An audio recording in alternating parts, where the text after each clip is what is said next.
หนาวนะเนี่ย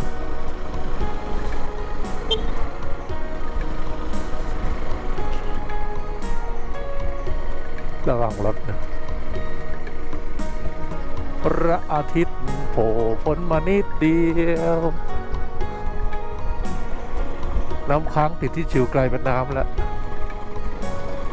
กลายเป็นน้ำกระเด็นมาอีกหน่อยก็เกิดหิมะได้อะไม่นานเพราะว่าบางจุดในหิมะลงเยอะเลยของตรงไหนของ ลงข่าวกันก่อน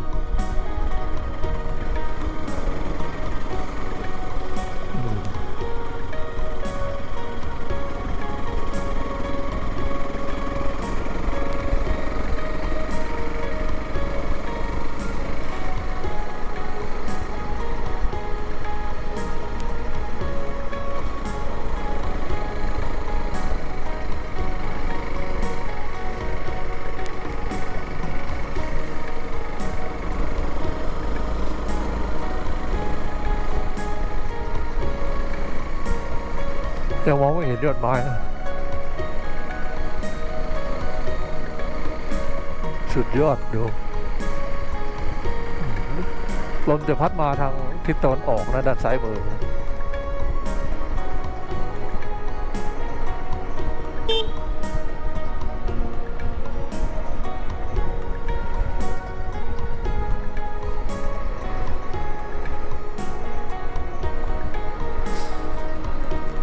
ถ้าการตัวเป็นละออง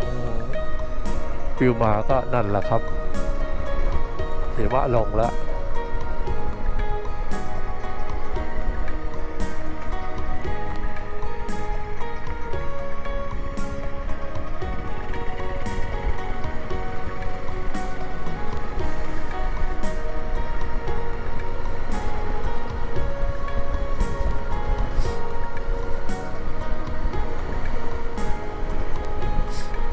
ซ้ำเหนือเมืองไทยเก่าเมืองไทยเมืองลาวเก่าสองประเทศนี้คือประเทศเดียวกันเด้อถ้าสร้างสาให้เป็นหนึ่งประเทศสองระบบก็น่าจะดีนะให้ชาวไทยชาวลาวได้อยู่ร่วมกันนะจะเป็นสองระบบไปมาหาสู่กันแบบไม่ต้องมีอะไรขีดกั้นเยอะ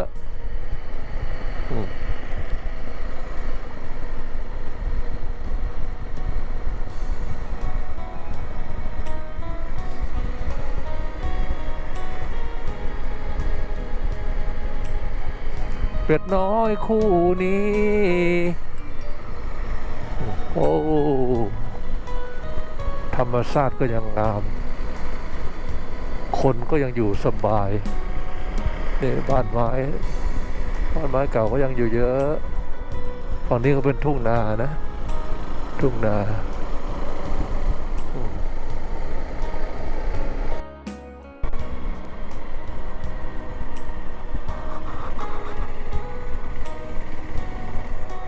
สวัสดี เจียมใสดาวน้อย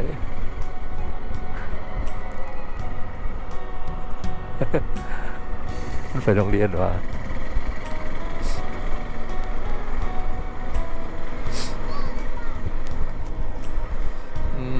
โรงเรียนแต่ละหมู่บ้านก็มีโรงเรียน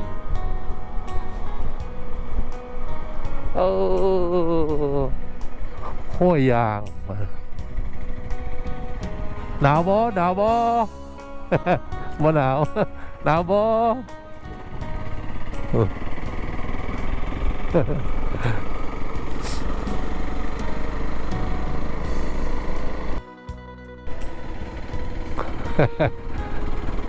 รถเหรอวิ่งรถไอ้ไซขาวิ่งยกล้อด้านไซขา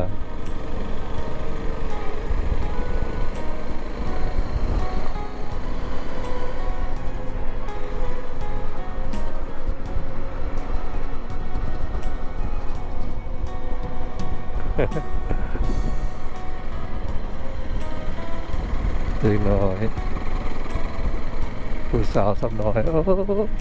งามแท้งามแท้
อย่าลงมาเด้อ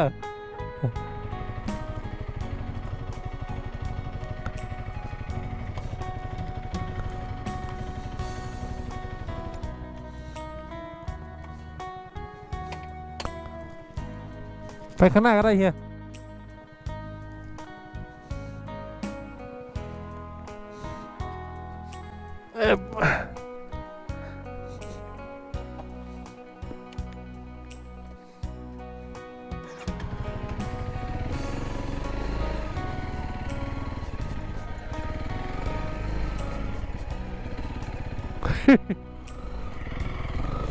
มันไม่ได้เห็นมันไม่เห็น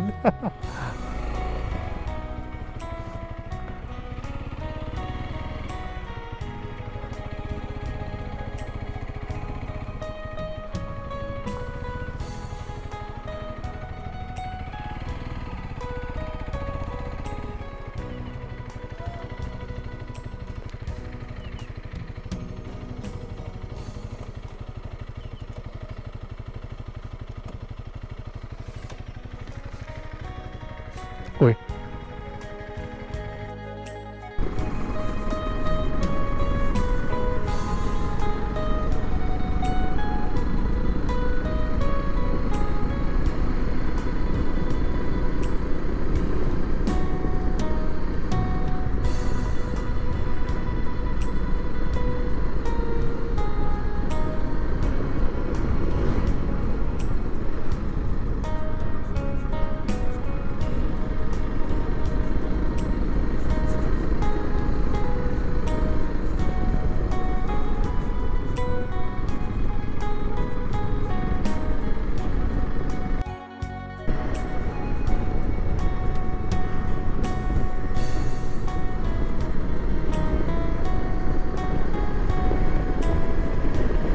กำลังผสมปูนผสมปุ๋ยต้นคายต้นไม้ประจำหัวพันธุ์นะสีชมพูค้ำๆนั่นน่ะต้นคายนี่ก็ต้นคาย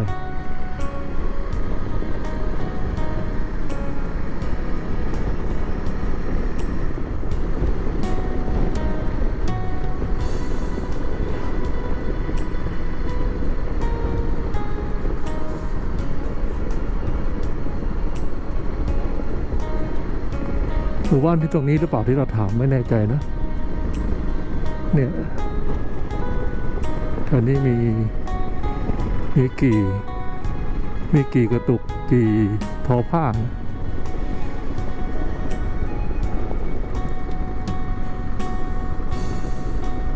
โรงเรียนก็สัญลักษณ์หัวพันธุ์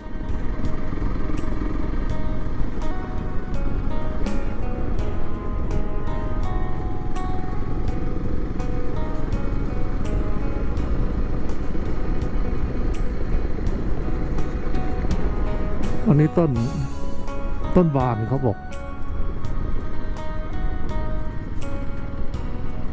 สีขาว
วัสดีครับสวัสดีครับ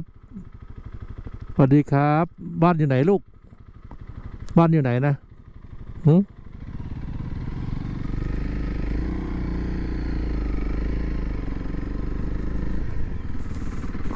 ทักทายหมู ทักทายหมูหน่อย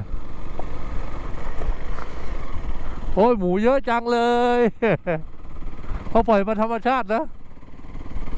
เขาเลี้ยงปล่อยอ่ะ